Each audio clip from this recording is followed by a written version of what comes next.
E no Maranhão, pessoal, já teve terremoto? Claro, como eu falei, vários, mas a maioria a gente nem sente.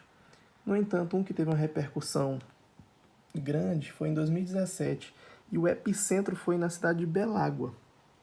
Olha o termo que eu falei, epicentro e não hipocentro. Então, como eu falei, epicentro é na superfície, certo?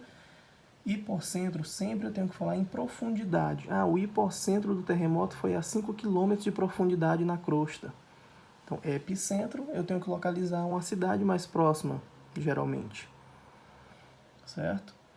E foi um terremoto de magnitude 4,7. Se eu voltar na escala Richter, ele estaria aqui no terceiro nível, né? Balança móveis e pode quebrar pequenos objetos. Foi isso que de fato aconteceu. Alguns servidores que estavam em prédios saíram dos seus prédios, né? Até porque a gente não tem esse costume, não sabe como proceder diante de um momento como esse, né? Ao contrário de algumas sociedades que estão extremamente adaptadas e acostumadas até com esse tipo de coisa. No Japão, por exemplo, os prédios são projetados já pensando nisso. Tem um sistema de amortecimento para o prédio não desabar. As pessoas sabem muito bem o procedimento que devem tomar quando acontece. No Maranhão, como a gente não tem tradição de acontecer fenômenos desse tipo, a gente não sabe nem como proceder. Beleza?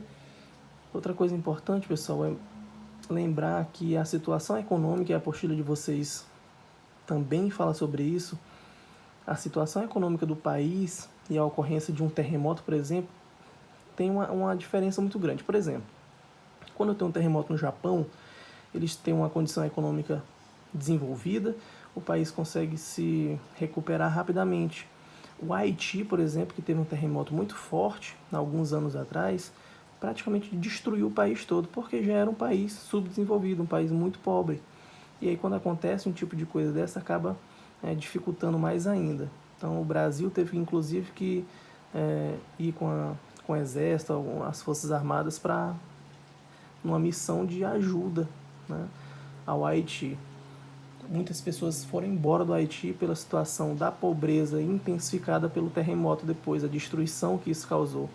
Então, o país ser desenvolvido e ser um país subdesenvolvido e ainda acontecer um tipo de evento desse, a condição do país vai influenciar muito na velocidade que ele vai ou não se recuperar.